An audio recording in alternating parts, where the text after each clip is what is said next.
ಸರ್ಕಾರ ಜೋಳ ಖರೀದಿ ಕೇಂದ್ರದ ಮೂಲಕ ನೋಂದಣಿ ಮಾಡಿದ ರೈತರ ಜೋಳವನ್ನು ಖರೀದಿ ಮಾಡದ ಹಿನ್ನೆಲೆಯಲ್ಲಿ ಮಾನ್ವಿ ಪಟ್ಟಣದ ಬಸವವೃತ್ತದಲ್ಲಿ ರೈತರು ರಾಜ್ಯ ಹೆದ್ದಾರಿ ರಸ್ತೆ ಬಂದ್ ಮಾಡಿ ಪ್ರತಿಭಟನೆ ನಡೆಸಿ ಆಕ್ರೋಶ ವ್ಯಕ್ತಪಡಿಸಿದರು.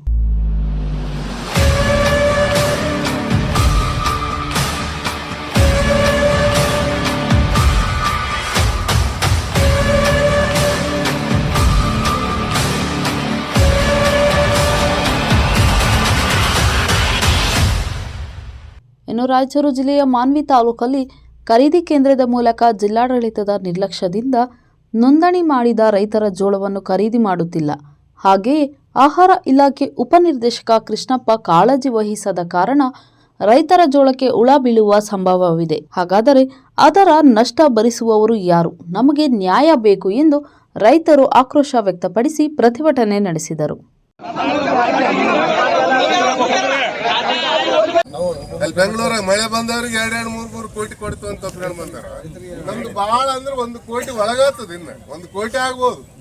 ಮತ್ತೆ ಇದಕ್ಕೆ ಏನು ಬ್ಯಾಡ, ಇವತ್ತು ಕೇಂದ್ರ ಸರ್ಕಾರ ಬಂದ್ ಮಾಡಿದ್ರೆ ಸಿದ್ದರಾಮಯ್ಯನವ್ರು ಆದೇಶ ಮಾಡಿ ಅದಿಷ್ಟು 28,000 ಚೀಲ ತಗೊಂಡ್ಬಿಡ್ರಪ್ಪ ಅಂತ ಹೇಳ್ಬೋದಲ್ಲ. ಈಗ ನೀವು ಮೊದಲು 10 ಕ್ವಿಂಟಲ್ಗೆ ನೋಂದಣಿ ಮಾಡಿಸ್ಕೊಂಡು ಆಮೇಲೆ 20 ಕ್ವಿಂಟಲ್ ಮಾಡಿದ್ರಿ. 20 ಕ್ವಿಂಟಲ್ ಆದ್ರೆ ಎಷ್ಟಾಗ್ತದೆ ಏನಾಯ್ತು ಅಂತ ಸರ್ಕಾರ ಜೊತೆಗೆ ನೀವು ಕಮ್ಯುನಿಕೇಟ್ ಮಾಡ್ಬೇಕಾಗಿತ್ತಲ್ಲ.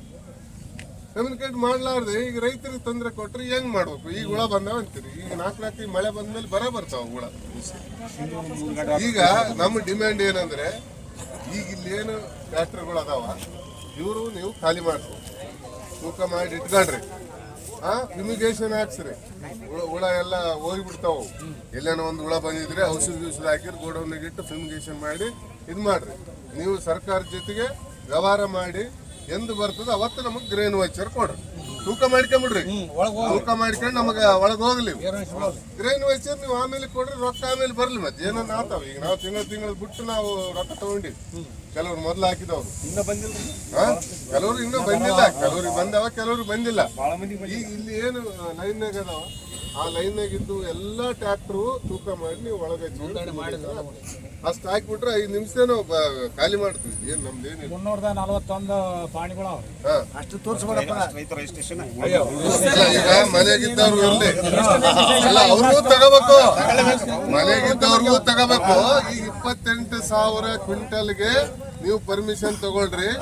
ಈಗ ಇಲ್ಲಿ ತಗೋ ಮಾತ್ರ ನೀವು ತೂಕ ಮಾಡಿ ಒಳಗಿಟ್ರಿ. ಈಗ ಮನೆಗೆ ಇಟ್ಕೊಂಡು ಅವ್ರು ಇರ್ತಾರ, ಅಲ್ಲೇ ಇರ್ಲಿ, ಅವ್ರು ಆಮೇಲೆ ತರಲ್ಲ ಚಾಲು ಆದ್ಮೇಲೆ. ಈ ವ್ಯವಸ್ಥೆ ನೀವು ಒಪ್ಪಿಕೊಂಡು ನೀವು ಯಾರ ಜೊತೆ ಮಾತಾಡ್ರಿ.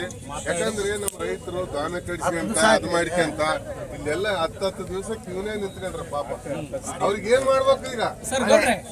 ಈಗ ತಡಕಲ್ಲು, ತೋಳದಲ್ಲಿ, ದನಮರಡಿ, ಕೊಟ್ಟೆಕಲ್ಲಿಂದ ಸರ ಇಲ್ಲೇ ಕಾಟ ಮಾಡಲ್ಲ, ಅಲ್ಲೇ ಜೋಳ ಇದೆ ಸರ್. ಲಾರಿಗಳು ಕಳಿಸಿಲ್ಲ, ಬರ್ಕೊಂಡು ಆ ಚೀಲ ಮಳಿ ತೋಡ್ದವ್ರಿ, ಅವು ಅಲ್ಲೇ ಸರಿಯಾಗಿ ಕಷ್ಟಪಟ್ಟು ಬೆಳೆದು ನೀವು ಮಳೆಗೆ ತೋರಿಸ್ತಾರ ಅಂದ್ರೆ ಏನು? ಕಾಟ ಮಾಡಿ ಮಳಿ ಕೊಡ್ತಾವ್ ಸರ್. ಇಮ್ಮಿಡಿಯೇಟ್ ಹೋಗಿ ನೋಡ್ಬೋದು ಸರ್.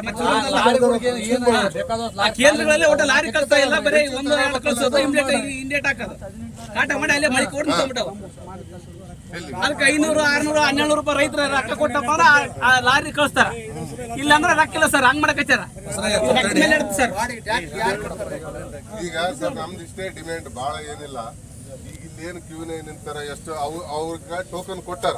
ನಮ್ ಯಾರು ನಮ್ಮ APMC ಅವ್ರ ಲೆಕ್ಕದವ, ಇಷ್ಟು ಟ್ರ್ಯಾಕ್ಟರ್ಗಳು ಅಂತ ಲೆಕ್ಕದವ. ಅವ್ರ ಆ ಟ್ರ್ಯಾಕ್ಟರ್ಗಳು ತೂಕ ಮಾಡಿ ಒಳಗೆ